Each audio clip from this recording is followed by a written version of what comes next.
कल हमने दूसरे नंबर का जो विशेषण था, कौन सा? अन्य अन्यपणा। आत्मा लक्षी चिंतन जब हम चालू करते हैं, मैं थोड़ी आवाज ऐसी आ रही है, वो कुछ फट फट सी है। हाँ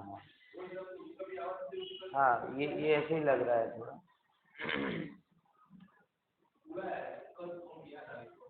अच्छा, तो कल हमने इस विशेषण पर थोड़ा डिस्कशन किया कि भाई, जैसे तू एक मिट्टी देखता है, अन्य अन्य पात्र नहीं देखता एक दृष्टि से, वैसे एक आत्मा देखना अन्य अन्य पर्याय क्यों दिखता है? सोने का भाव जब बढ़ता है तो हम ये विचार करते क्या कि हार का भाव बढ़ गया, कि वीटी नो भाव वधी गयो, कि बंगड़ी नो भाव वधी गयो? શું વિચાર કરીએ છીએ કે મારી પાસે આટલી પ્રોપર્ટી છે ને એનો ભાવ વધી, બરાબર? ત્યાં ભેદ કરો છો? નથી કરતા, બરાબર? એ બધું છે, એ બધું છે. સોનીની દુકાન ઉપર હજારો પ્રકારના આભૂષણો મળશે, પણ કિંમત આભૂષણના પ્રકારથી નથી હોતી, સોનાને લીધે હોય. અને મોટા ભાગે જ્યારે આપણે ચર્ચા કરવા જઈએ ત્યારે ભાઈ કેટલા તોલો લેવાનું છે, આપવાનું છે, તમે સ્વર્ણની દ્રષ્ટિ રાખો છો, પર્યાયોની દ્રષ્ટિ ત્યાં રાખતા નથી. એ પર્યાય જ્ઞાનમાં હોય એટલા માટે તો બંગડીને બંગડીની જગ્યા પહેરો છો, બીટીની જગ્યા પહેરતા નથી, ને બીટીને બીટીની જગ્યા પહેરો છો, બીજી કોઈ રીતે પગની આંગળીમાં પહેરતા નથી. ખ્યાલમાં આવે? એટલે જ્ઞાન આપણા અંદરમાં છે, એવું નથી કે એ અવસ્થાઓનો આપણે નિષેધ કરી રહ્યા છીએ. એ અવસ્થાઓનો જ્ઞાન છે, પણ સ્વર્ણપણાનું જોર. ખ્યાલમાં આવે છે ને? કિંમત આપણે ખબર છે કે અવસ્થાની નથી, સોનાની. એટલા માટે જ્યારે વસ્તુ ખોવાય આપણી કદાચ કોક દિવસે, બરાબર ને, અને ખોવાઈ વસ્તુ જાય ત્યારે સોનાની છે, શું ખોવાયો? બોલે સોનાની વીંટી ખોવાઈ. અને કોઈ બહુ ડાયો થઈને એમ કે વાંધો નહીં, સોનાની નથી, વીંટી તો હું તમને આપી દઈશ. હે બોલો, ચાલશે ને? કે અડધો તો પ્રોબ્લેમ સોલ્વ થઈ ગઈ ને. તને વીંટી જોઈએ માર્કેટમાંથી 10-15 રૂપિયાની આવે, નાના છોકરાની વીંટી આપી દઈશ. કેમ? વીંટી अच्छा चलो सेम टू सेम આપી દઈએ, મગર સોનાની નહીં है, 100-200 ની આવે, નાના છોકરાની તો 5-10 ની આવે, અને કલર વાળી પોલિશ વાળી કરી તો 200-250 ની આવી. તો એટલે તમારા મનમાં કેટલું જોર છે સોનાનું? કોઈ આકૃતિ સહેજ પણ જ્યારે ખોવાય છે ત્યારે શું દેખાય છે? આકૃતિ ખોવાઈ છે, પર્યાય ખોવાયો છે, કે અને જેટલો પણ તકલીફ છે, જેટલી પણ તકલીફ છે એટલી તકલીફ છે કે શું થયો? સોનું ગયું. ખબર પડે છે કે નહીં? એ જ કેમ? એનાથી શું ખબર પડે કે જ્ઞાન છે પર્યાયનું અને જોર છે. ખબર પડે છે ને? સ્પષ્ટ પગે પગ તમે લો છો તો તમે કોઈ આકૃતિ લઈ રહ્યા છો કે કોઈ શેપ આકાર લઈ રહ્યા છો, એનો તમને આનંદ નથી હોતો. હોનાની છે. હા, તો સારું. એટલે જોર અમે એમ આચાર્ય કહે છે ભાઈ, એ નર નારકાદી પર્યાય છે, એ બંગડી બૂટી ને હાર જેવી આકૃતિઓ છે, એનો જોર ના હોવો જોઈએ, જોર આત્માનો હોવો જોઈએ. બરાબર?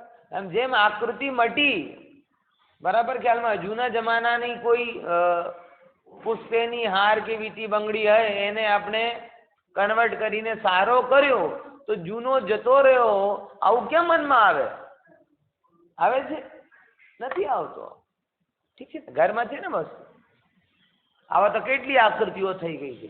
જે સોનું તમે આજ આકૃતિમાં પહેરો છો કોઈ પણ રીતે, એ તમે જરા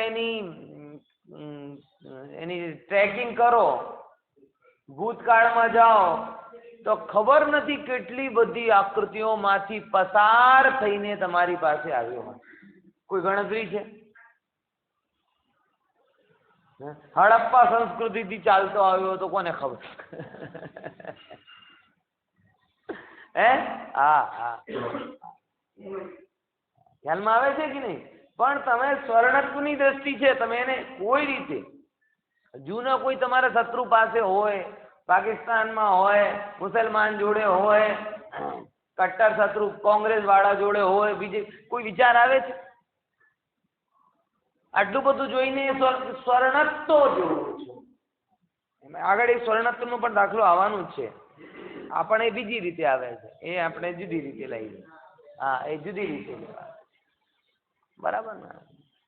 સમજ્યા કે નહીં સમજ્યા? હા, એ વિશેષ અને સામાન્ય એંગલથી લે. અહીંયા અનન્ય એના અર્થમાં લે છે. એટલે બે પણ થોડુંક જાય. બરાબર? તો જેમ એની વિશેષતાને તમે જોતા નથી, એક સામાન્યપણાને જોવો છો, અને સામાન્યપણાને જો તો તમને એના અંદરમાં કોઈ બોલો રાગ દ્વેષ આદિ ભાવ થતા એમ કે ભાઈ એ અન્ય નારકાદી પર્યાયને ના જો, એનાથી મોટાઈ ના માનો. એ બધું તો અનન્ય છે અને ચૈતન્ય તત્વ અનન્ય છે, એક રૂપ છે, એ અહીં કહેવામાં. બરાબર? આવું તમે દ્રષ્ટિમાં આવે એટલા માટે આચાર્ય નવા નવા દાખલાઓથી તમને, બે દાખલા થઈ ગયા, બે સિદ્ધાંત થઈ ગયા. હવે ત્રીજા નંબરની કઈ વાત આવે? જો નિયતપણું ને અનિયતપણું, એને આપણે લઈશું જરા. જો જેમ સમુદ્રનો વૃદ્ધિ હાનિ રૂપ અવસ્થાથી અનુભવ કરતા, કઈ અવસ્થાથી? વૃદ્ધિ હાનિ એટલે ભરતી ઓઠ, વૃદ્ધિ હાનિની અવસ્થા રૂપથી અનુભવ કરતા અનિયતપણું, અનિશ્ચિતપણું ભૂતાર્થ, સત્યાર્થ છે, તો પણ નિત્ય સ્થિર એવા સમુદ્ર સ્વભાવની સમીપ જઈને અનુભવ કરતા અનિયતપણું અભૂતાર્થ. બરાબર? આપણે એક ઓર કામ કરવું છે. સમયસાર દ્રષ્ટાંત બેવો છે ને વિપુલભાઈ, એ પણ આજ પેન ડ્રાઈવમાં નાખી દેવાનું છે. સમયસાર દ્રષ્ટાંત બેવોની બુક છે, અને આ ગુરુકાન આર્ટ મ્યુઝિયમમાં પણ છે અને વિતરાગવાણીમાં પણ છે. એમાં સમયસારના જેટલા દાખલાઓ છે ને, જો હું મૂકું છું અમુક ટાઈમે, એ બધા એમાં આવેલા છે અને બધા ઉપર ચિત્રો બન્યા છે. તો સાથે સાથે એ ચિત્ર પણ આપણે દેખાડતા જઈશું, તો એમાં તમને બધી વસ્તુ ક્લિયર થતી જશે. એમાં આનો પણ ચિત્ર છે, આજ મૂકી દઈશ એવું હશે. બરાબર ને? સમયસાર દ્રષ્ટાંત વૈભવ, સમયસાર દ્રષ્ટાંત. આ નિમિષભાઈની બહુ સરસ ઇનિશિયેટિવ છે કે ધર્મની કલાત્મક સમજ. શું કીધું? ધર્મની કલાત્મક સમજ. એમને લાગે છે કલાનો રૂઝાન પણ સારો છે, એટલા માટે જે એમને ઇનિશિએટ કર્યો છે એ એકદમ અનૂઠો છે. હજી સુધી કોઈ આ બાબતમાં વિચાર કર્યો નથી કે આટલા સરસ મોંઘા ક્લાસ જે ચિત્રકારો છે એ વધે ચિત્રકારો વડે આ દ્રષ્ટાંતોનું શું કરાય, આપણે પિક્ચર બનાવીને આર્ટ ગેલેરી ને એક્ઝિબિશન ગેલેરી. કેમ કે એક ચિત્ર છે ને એ 1000 શબ્દોથી ભયંકર પાવરફુલ હોય છે. આ એ ચિત્રની ખૂબી હોય. તો ત્યાં એમને પ્રયોગ કર્યો છે ને એમને આપણે તો જે લોકો કરે છે સારી ભાવનાથી એને વાપરવું છે ને, બીજું આપણે શું કરવું છે? આપણી આટલી બુદ્ધિ નથી, આટલો સમય શક્તિ સંસાધન નથી કે જેનાથી આપણે જે મનમાં છે એ કરી શકીએ. તો જે લોકો કરે છે એનો ભરપૂર લાભ લો. એમને પણ એ જ ભાવનાથી કર્યો હશે ને કે બધા લાભ લે. બરાબર? કોઈ આર્ટ ગેલેરી એમને લગાડવાની નહોતી, પણ લોકો સમજે એ પ્રમાણે. તો ત્યાં આ ચિત્ર પણ છે. કયો? લગભગ 5 ચિત્ર છે. 5 જેટલા છે ને એ બધા. અને ટૂંકમાં જેટલા પણ દ્રષ્ટાંતો છે એ બધા દ્રષ્ટાંતો છે એમાં. પછી વચનામૃતમાં વેણશ્રીના જેટલા છે એમનો પણ છે. ભક્તાંબરની એક આર્ટ ગેલેરી બની ગઈ, જો હમણાં જોઈને આવ્યો સોનગઢમાં, કદાચ તમે લોકો ના ગયા હોય તો જઈ આવજો. આ બાબતમાં સમિતિમાં અડધો કલાક ઓછો વિતાવશો તો ચાલશે, ત્યાં 1.5 કલાક વિતાવજો, હું એમ કહું છું. સમજ્યા? એ ભક્તાંબર સ્ત્રોતની પણ આર્ટ ગેલેરી બની ગઈ છે, બહુ સરસ છે. ત્રણની અને બુક પણ છપાઈ ગઈ છે. સમયસાર દ્રષ્ટાંત વૈભવની, પછી 10 ધર્મોના ચિત્રોની, 12 ભાવનાઓની, ભક્તાંબર સ્ત્રોતની, બધાની બુક પણ છપાઈ ગઈ છે. તો એ રીતે પણ જેને લાભ લેવું હોય તો લઈ શકે. તો ત્યાં એનો પણ ચિત્ર છે. હા, એ કહે છે તો પણ નિત્ય સ્થિર એવા સમુદ્ર સ્વભાવના સમીપ જઈને અનુભવ કરતા અનિયતપણું અભૂતાર્થ છે, અસત્યાર્થ. એવી રીતે આત્માનો વૃદ્ધિ હાનિ રૂપ પર્યાય ભેદોથી અનુભવ કરતા અનિયતપણું ભૂતાર્થ છે, સત્યાર્થ છે. તો પણ નિત્ય સ્થિર નિશ્ચળ એવા આત્મ સ્વભાવની સમીપ જઈને અનુભવ કરતા અનિયતપણું અભૂતાર્થ. જો હવે વાત આવીશું નિયતપણું અને અનિયતપણું. નિયતપણું એટલે શું કહેવાય? એક રૂપ રહેવું, નિશ્ચિત રૂપમાં રહેવું. અને અનિયતપણું એટલે નિશ્ચિત નહીં, અસ્થિરતા, ચંચળ. દાખલા શું આપ્યો એના માટે? સમુદ્રનો દ્રષ્ટાંત આપ્યો. સમુદ્રમાં 2 દશા હોય, ભરતીની દશા અને ઓળતી.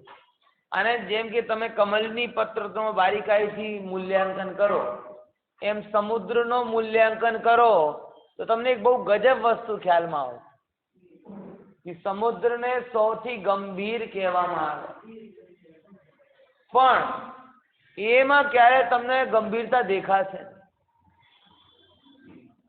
હું જયારે 2013માં પહેલી વાર સમુદ્ર જોયું હતું, ચોપાટીમાં ગયો હતો ત્યાં મુંબઈ આધ્યાત્મ સ્ટડી સર્કલમાં, ત્યારે હું એમ જ સમુદ્રના કિનારે બેસીને 1.5 કલાક બેસ્યો હતો. સરસ આનંદ ધ્યાન કરતો હતો, સેલ્ફી નહોતો પડાવતો હતો, બરાબર. ત્યારે એક વસ્તુ જે ખ્યાલમાં આવી, કેવી ગજબ कि आचार्यों ने समुद्र को धीरता का पर्यायवाची कहा, और आचार्य ने सभी ने, और हमने देखा तो हमें 1 सेकंड के लिए उसमें गंभीरता नहीं दिखाई दी. हर क्षण लहरें आ रही हैं, जा रही हैं, आ रही हैं, जा रही हैं, आ रही हैं, जा रही है, बढ़ती आ रही है, ओट आ रही है. इतनी ज्यादा तरंगित अवस्था, इतनी ज्यादा चलायमान अवस्था, तो भी गंभीर है. क्यों? क्यों? क्योंकि जो दिख रहा है वो बाहरी है, और अंदर की सपाटी देखोगे, तैला तलिया देखोगे तो उसमें तो कंपन तक नहीं. और उसके बाद जो परिवर्तन हो रहा है वो परिवर्तन भी मर्यादा में ही हो रहा है. ऐसा नहीं हो रहा कि भर्ती की जगह ओट आ रही है और ओट की जगह भर्ती आ रही है. जिन्होंने समुद्र को गहराई से देखा है उन्हें पता है कि ये आठम के दिन यहीं तक आता है, पूनम के दिन यहाँ तक आता है, और एकम के दिन यहाँ तक चला जाता है. ख्याल में आया कि नहीं आया? जैसे मेरे कुछ मित्र गए थे, दमन का बता रहे थे कि वो जो सुबह जहाँ पे बिल्कुल खाली खाली मैदान होता है, सुबह वो शाम को भर जाता है. सुबह पूरा पीछे खिंच जाता है, शाम को आगे आ जाता है. यानी अनियत होने पर भी 2 प्रकार की नियतता है. कौन कौन सी? एक तो पहले नंबर कि चलायमान अवस्था में वो अपना स्थिर स्वभाव खोता. ऊपरी एंगल से तुम देखने जाओ, अरे आगे नहीं देखे तो पीछे देख लो, पीछे चित्र भी बना हुआ है कि जो तरंगें उठ रही हैं 4 भाव की, वो कितनी ऊपरी, और अंदर में जो अगर देखा जाए तो एकदम स्थिरता स्थिरता स्थिरता स्थिरता स्थिरता। तरंगित अवस्था समुद्र की कितनी है और स्थिर अवस्था कितनी है? तरंगित अवस्था है ऊपरी ऊपरी तल, और स्थिर अवस्था है उसका, ये स्थिरता के कारण समुद्र है। ध्यान रखना, लहरों के कारण समुद्र नहीं है। लहरें तो आजकल वाटर पार्क में डुप्लीकेट भी बना देते हैं, बना देते कि नहीं बना देते? वाटर पार्क में जब देखते हैं ना कई वीडियो आते हैं, तो उसमें लहरें कैसी बना रहे हैं? डुप्लीकेट। तो वो लहरों के कारण समुद्र है कि पानी का अथाह शांत भंडार है, इसके कारण समुद्र है।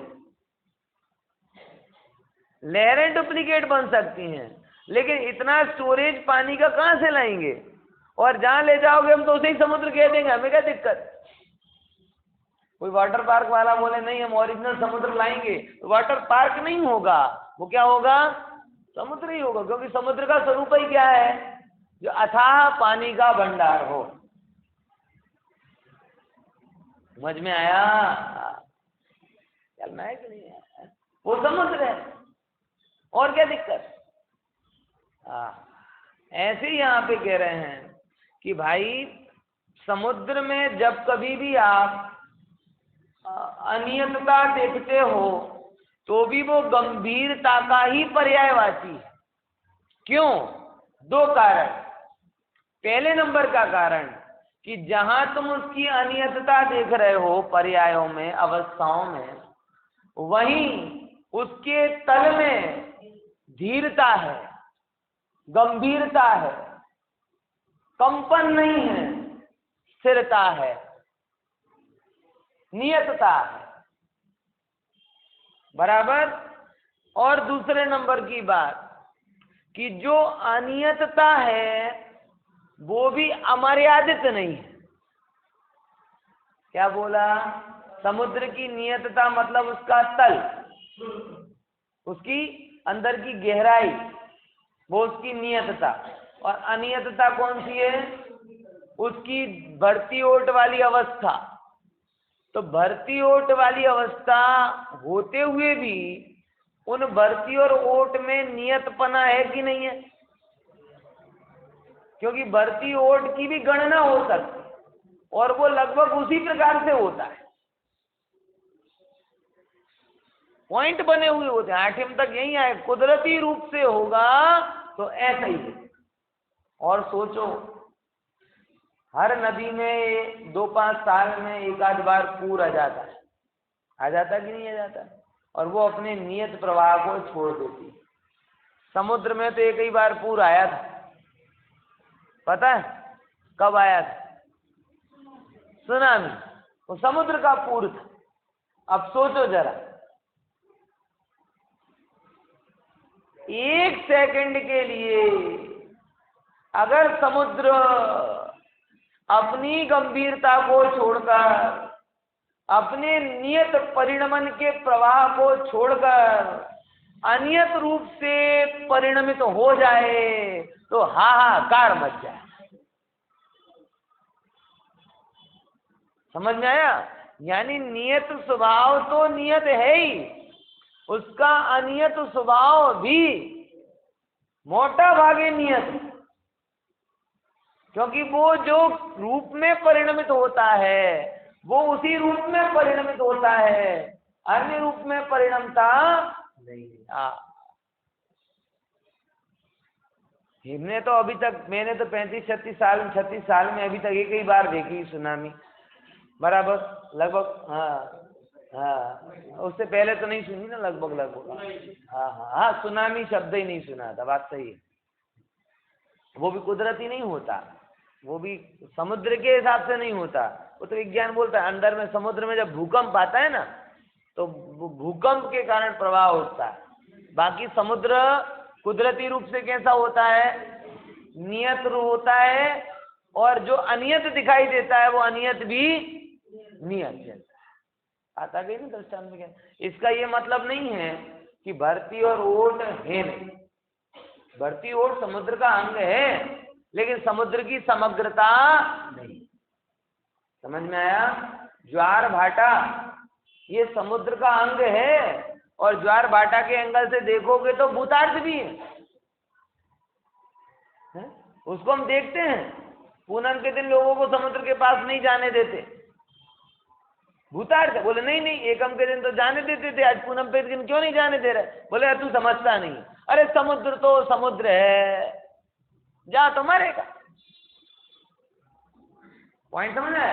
यानी वो हम देख रहे हैं, ऐसा नहीं कि हम देख नहीं रहे, लेकिन हमें पता है कि इन तरंगों के कारण वो समुद्र, मतलब वही बात यहाँ पे आचार्य कह रहे हैं कि जैसे समुद्र की अनियत अवस्था को देखने पर वो भूतार्थ है, ऐसे सिद्धांत देखो। आरीते आत्मानी वृद्धि हानि रूप पर्याय भेदोથી अनुभव करता અનિયતપણું ભૂતાર્થ છે મળ્યો ને સમુદ્ર દ્રષ્ટાંત અને સિદ્ધાંત। દ્રષ્ટાંતની પહેલી લાઈન, સિદ્ધાંતની ત્રીજી લાઈન। વૃદ્ધિ હાનિ રૂપ પર્યાયો, વૃદ્ધિ હાનિ રૂપ પર્યાય જેમ સમુદ્રમાં ભરતી ઓટ આવે ને એમ આપણે વૃદ્ધિ હાનિ રૂપ પર્યાય કેવી? વિચાર કરી દો, ભાવોની વિશુદ્ધતા એની વૃદ્ધિ થાય। આમ તો બધી ના તો દરેકના જીવનમાં આવું આવે, ખાસ કર ત્યારે જ્યારે તમે નવું નવું સાંભળવાનું શરૂ કરો ને, નવું નવું સાંભળવાનું શરૂ કરો ત્યારે તમે બે બાજુના બહુ એક્સ્ટ્રીમ દેખાય છે। કેવું? ક્યારે ક્યારે એવું થાય કે બધું મૂકીને આ જ કરવા જેવું છે, અને પછી ક્યારે ક્યારે સાવ બોલાઈ જાય। એમાં કોઈ નવાઈની વાત નથી, આ ફેક્ટ છે। કેમ? કેમ? કેમ કે જેમ જેમ આપણી એજ હોય ને, જેમ આપણી એજમાં ટીનેજ દશા આવે, ટીનેજમાં આવું હોય છે, કાં તો એકદમ આ બાજુ ને કાં એક બાજુ, અને પછી ધીમે ધીમે ધીમે એક એજ નીકળી જાય તો પછી વચ્ચેના વચ્ચે આવી જઈએ, આ બાજુ બહુ થાય છે, આ બાજુ બહુ થાય। ધર્મમાં પણ એવી જ દશા અમુક લોકોની આવે। અમુક લોકો ધર્મના બાલક હોય તો અમુક લોકો ધર્મના કિશોર પણ હશે ને, ટીનેજ પણ હશે ને, તો જ્યારે ધર્મની ટીનેજ અવસ્થામાં તમે આવો ને, સમજ્યા કે નહીં સમજ્યા? એનો કઈ એ જોડે લેવું દેવું નથી। અમુક 60 વર્ષમાં ધર્મમાં ટીનેજર થાય, અમુક 16 વર્ષમાં થઈ જાય, અમુક 8માં થઈ જાય। એટલે આ એજનો પહેલી એજ જોડે ગણતરી નથી, આ તો ધર્મની સમજની વાત છે। અને ઘણા લોકો તો 80 વર્ષ સુધી બાળક જ હોય, અને ઘણા તો પેદા જ નથી થતા। શું કરીએ?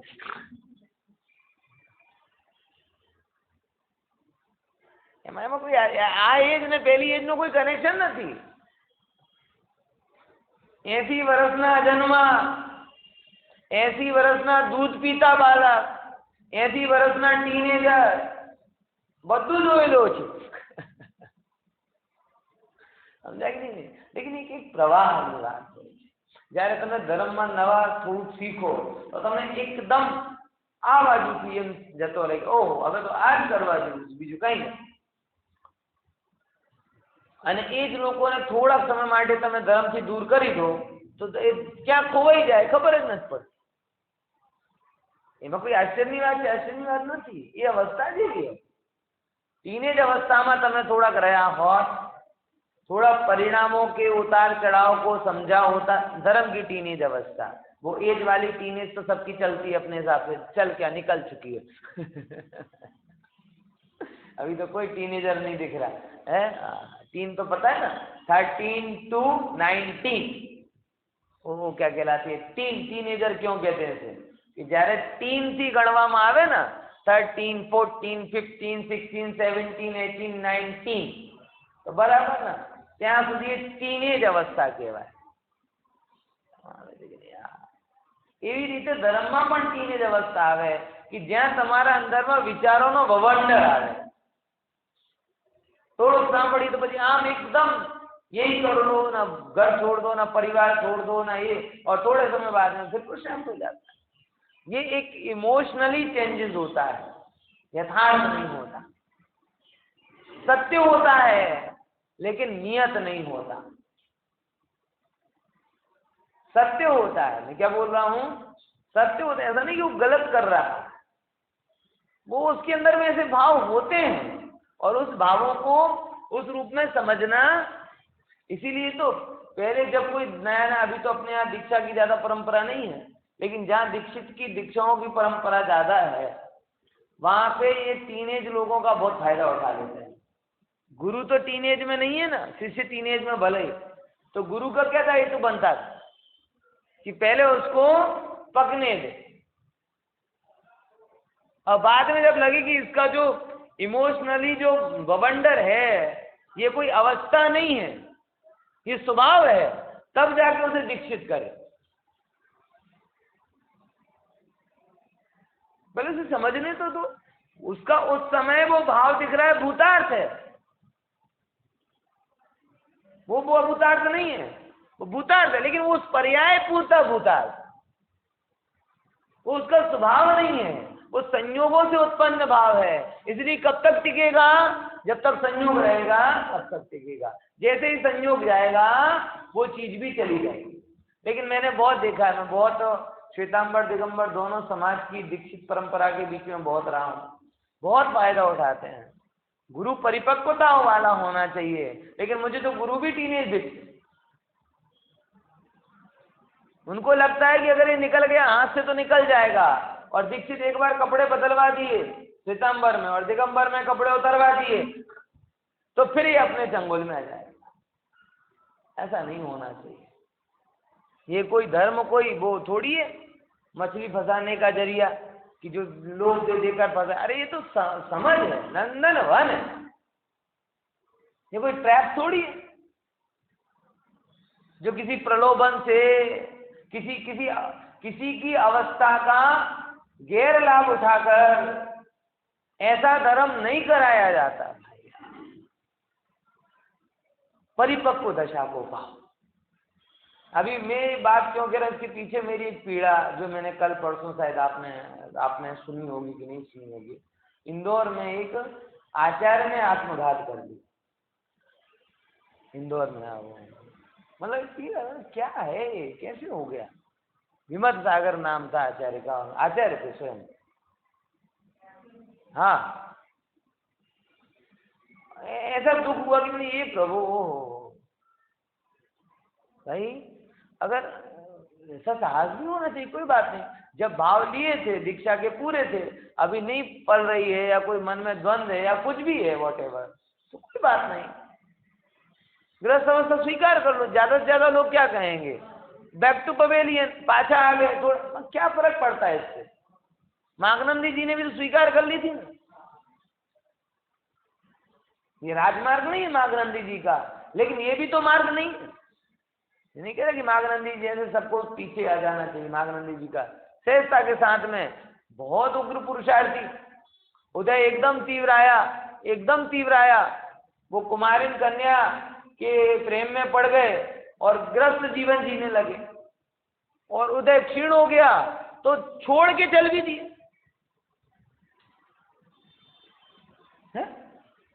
समझ में आया? धन्य है उस समय के साधुओं की सरलता और धन्य उस समय के श्रावकों की सरलता।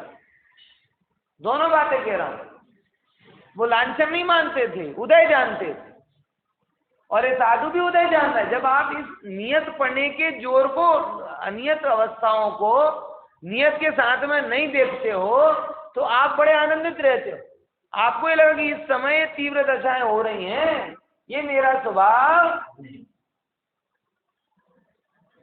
साधु को भी लगा उस समय, अरे भाई ये बहुत तीव्र उदय, क्या करें, दुष्कर है निवारण करना, कोई और उपाय समझ में नहीं आता, तो गृहस्थी ने स्वीकार कर लिया। और बाद में जब उदय पूर्ण हो गया तो अब रहने का कोई कारण समझ में नहीं आता तो छोड़ दिया।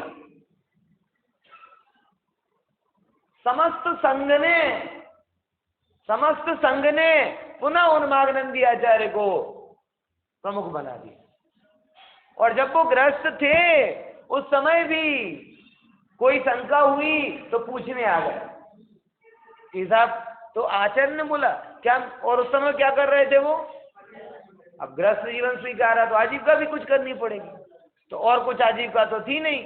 उस कुमारी जो प्रजापति की कन्या थी, कुमारिन, उसके पिता का जो पैतृक व्यवसाय था वो कर रहे थे, माटला बना रहे थे। प्रश्न पूछने आता है कि साहिब इसका क्या आंसर है? बोले मैं तो ग्रस्त हो गया हूं। तो साधु क्या कहते हैं, आपका ज्ञान अभी भी हमारे लिए प्रमाण है। अवस्था बदली है, ज्ञान नहीं बदला। तो उस समय के साधु समाज ने उन पर वो नहीं लगाया था टैग कि अरे तू तो भ्रष्ट हो गया, तू तो भ्रष्ट हो गया, तू तो भ्रष्ट हो गया। अरे सब समझ रहे भैया, ये संसार उदय है और उदय में जिनका पुरुषार्थ नहीं होता तो डूब जाते हैं। लेकिन ये उदय मेरा नियत स्वभाव,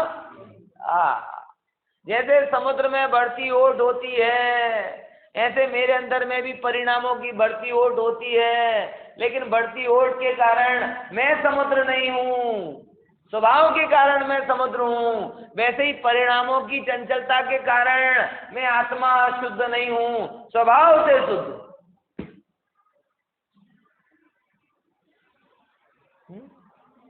कल्पना करके देखो, ये घटना आज की परिप्रेक्ष्य में घटित होती तो क्या होता। आज का सबसे बड़ा कोई समाज का प्रमुख है, ऐसे कोई विजातीय कुमारिन कन्या के साथ के प्रेम में पड़ जावे तो सब जगह से फतवे बाहर नहीं हो जाए उसके। विचार करके देखो।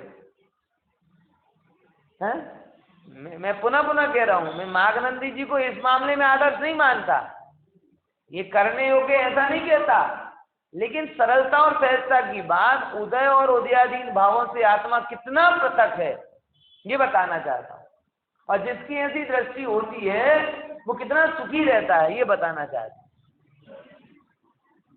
है। आज के समय में क्या होता, उनको घुसने नहीं देते और बाद में अगर वो दीक्षा लेने का बोलते तो अरे जान दो भाई, तुमने नाक कटवा दी हमारी, अब तुम्हें कैसे दीक्षा दे है? यही होता ना। हाँ। लेकिन उस समय के लोगों ने क्या किया, वो स्वयं साधु उनके पास पूछने आए और तब उन्होंने विनम्रता से माघनंदी जी ने कहा, माटले बनाते बनाते क्या अभी भी संघ मुझे स्वीकारता है? बोले आपका ज्ञान हमेशा प्रमाण है। तो बोले चलो, वहीं के वहीं माटला छोड़ के चले, फिर से दीक्षित हो गए। और तब भी ध्यान की कितनी गहरी धारा उनके अंदर में चलती होगी, कैसा उनका पुरुषार्थ होगा, विचार करके देखो। तो उनकी भी सरलता और सामने वाले की भी सरलता, वो भी ये जान रहे कि बढ़ती ओट समुद्र नहीं है, ऐसे उनको भी अंदर में लगा ओहो कार्य अनुचित तो हुआ, लेकिन इतना भी कोई काम अनुचित नहीं होता जिससे मैं अपवित्र हो जाऊं। पर्याय में विकार आया, लेकिन कोई विकार पर्याय का कोई भी विकार इतना पावरफुल नहीं है कि जो आत्मा को विकृत कर दे।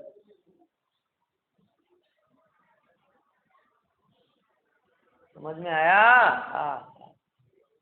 इसीलिए आपको दो रूपों में, हमको दो रूपों में ये चीज देखनी है।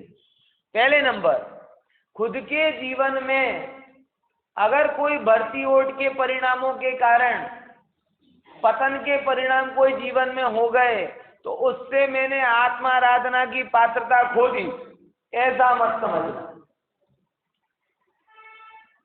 और दूसरे नंबर, कोई दूसरा जीव अगर किसी उदय की विचित्रता के कारण धर्म मार्ग से च्युत हो गया हो तो वो अपवित्र हो गया, ऐसा मत समझ। ये बनारसी दास जी को समाज के लोगों ने बायकॉट कर दिया, उन्होंने काम भी ऐसे किए लेकिन उनसे वो पर्याय जब गई तो बनारसी दास जी का वैभव लेके चली गई हो, ऐसा नहीं। हाँ, बंद हुआ होगा, उसका उदय भी आया होगा और वो उदय की विचित्रता उनके जीवन में दिखाई भी देती है। अगर पाप किए हैं तो उदय भी आएगा, ये भी समझ लेना, और उदय की विचित्रता भी उनके जीवन में दिखाई देती है। दिखाई देती कि नहीं दिखाई देती? इतनी पुत्र इतनी पुत्री सब मर गए, लाखों बार कई बार लखपति बने, कई बार रोड पर आ गए, ये क्यों हुआ? दूसरे के पाप का फल तो भोगा नहीं होगा। स्वयं के ही जीवन में जो पाप किए थे उदय में आ गए। तो ऐसा नहीं कि पाप नल एंड वाइड हो जाते हैं, लेकिन वो पाप का उदय ज्ञानी की स्थिरता को खोता वगैरह मलिन कर सकता, ये बात कहना चाहता। पॉइंट समझ, दोनों रूप में समझना। निरंकुश होकर पाप करने लग जाओ और बोलो कि नहीं मेरी तो पर्याय में विकार आया है, मेरे को फर्क नहीं पड़ेगा, तो ध्यान रखना उदय भी तेरी पर्याय में ही आएगा, पर्याय का मामला पर्याय से सुलझेगा। निरंकुश होकर पाप कर, देखो मैं तो बहुत क्लियर बोलता हूं, जितनी भोगने की ताकत हो उतनी पाप करना, भले ये मेरे से भिन्न है पता है, लेकिन कितने पाप करना। जब जीवन में दिखाई दे जरा से, मैं तो बहुत विचारता हूं, संवेदनशील हूं इस मामले में, विचार करता हूं कि सहज पाप का उदय आता है तो पर्यायों से पार त्रिकाली ध्रुव कुछ दिखाई नहीं देता, आत्मस्थिरता खो जाती है, विचलितपना आ जाता है, अस्थिरता आ जाती है। तो भैया जानी जोई ने जब तक सामर्थ्य विकसित नहीं हो रहा तो सावधानी रखो। क्या समझे? वैक्सीन नहीं था तो मास्क लगा लगा के फरते थे ना, अभी भी फरते, लेकिन अब थोड़ा वो हार्ड इम्यूनिटी शब्द दिमाग में आ गया तो सब ढीले पड़ गए। अब तो सबका हो गया, दिक्कत नहीं है, शहीदों में नाम अपन लिखवा चुके हो जाया। लेकिन जब तक सामर्थ्य विकसित नहीं होती तब तक, ऐसे ही मैं कह रहा हूं कि पर्याय से तेरा द्रव्य स्वभाव मलिन नहीं होता, लेकिन पर्याय का उदय कहाँ आता है? पर्याय में तो आएगा ही आएगा, जाएगा कहाँ? नल एंड वाइड थोड़ी हो गया। पर्याय से स्वभाव मेरा नहीं होता, लेकिन उदय तो आता है। तो तुम्हारी हमारी सबकी तैयारी है क्या कि उदय से भिन्नता कर पाओ? नहीं हो तो सावधानी रहो, है। अगर ऐसे बलवान हो जाओ है कि पुण्य और पाप के उदय के बीच में अपनी स्थिरता रख सको, चक्रवर्ती जैसे पुण्य के उदय में स्थिरता और सातवें नरक के सम की दृष्टि नारकी के जैसे पाप के उदय में स्थिरता, ऐसा पुरुषार्थ विकसित हो जाए तो जो मन में आए सो। और अगर ऐसा पुरुषार्थ विकसित नहीं हो रहा है तो मन को साइड में रखो, आज्ञा को ग्रहण करो। दोनों बातें, ये बात को थोड़ा गंभीरता से समझो, दोनों एंगल से। इसीलिए आचार्य यहाँ पर नियतपना भी बता रहे, भूत नियत को भूतार्थ भी कह रहे और अनियतपने को भी भूतार्थ कह रहे, दोनों बातें कह रहे हैं। बोले जब हम समुद्र को बढ़ती ओट के एंगल से देखते हैं तो भूतार्थ है, लेकिन जब स्वभाव के एंगल से देखते हैं तो अभूतार्थ। ऐसे ही जो पर्यायों में क्रम हो रहा है, वृद्धि हानि, कभी पुण्य का पैरामीटर बढ़ा कभी पाप का घटा, वो पर्याय के रूप में भूतार्थ है। लेकिन जब इनसे हम अपनी आत्मा को देखते हैं तो हमें कहीं दिखाई नहीं देता, बोले तो सब पीछे छूट गई। बात समझ में आ रही कि नहीं आ रही? आई कि नहीं ये बात ख्याल में? तो पर्याय से मैं विकारी नहीं होता, ये बात 100% सही है, लेकिन पर्याय के विकार से कर्म बंध नहीं होता, ऐसा नहीं। और बंधेले कर्म भोगने नहीं पड़ते, ऐसा भी नहीं। अब गजब बात, फिर निश्चय का जोर। लेकिन उदय में आने वाला कोई भी कर्म उतना बलवान नहीं होता जितना मैं। यानी हम दो जगह से कर रहे हैं, पुराने को रोकने के लिए आत्मबल बढ़ा रहे हैं और नए को रोकने के लिए भेद ज्ञान बढ़ा रहे हैं। आ रही कि नहीं आ रही बात समझ में? क्या बोला? पुराने से रोकने के लिए क्या बढ़ा रहे हैं? आत्मबल। कैसा भी उदय आवे, ओहो आत्मबल के कारण तुम्हें, और नया ना हो इसके कारण क्या हो जाएगा? मूर्ख उल्टा करते हैं। वर्तमान में तो भोगों का इतना सानिध्य रखते हैं, इतना सानिध्य रखते हैं कि एक वस्तु बगैरपण ना चाह। ख्याल में आवे? खावामां जो एक मरचो ना हुए ना तो उबा हुआ मरचा करावड़ा, अत्यंत मतलब आत्मबल को सर्वथा शून्य करने पर लगे हुए। आत्मबल तो बचा नहीं और वेद ज्ञान को भोगों में सुहा कर रहे हो। तो पुराना भी नहीं बच रहा, नया भी नहीं बच रहा, तो 84 लाख में घूमो दौड़ो करो मौज 84 लाख योनियों की। समझ में आया? इसलिए ध्यान रखना, तो दोनों सत्यार्थ हैं और दोनों इस रूप में बात है।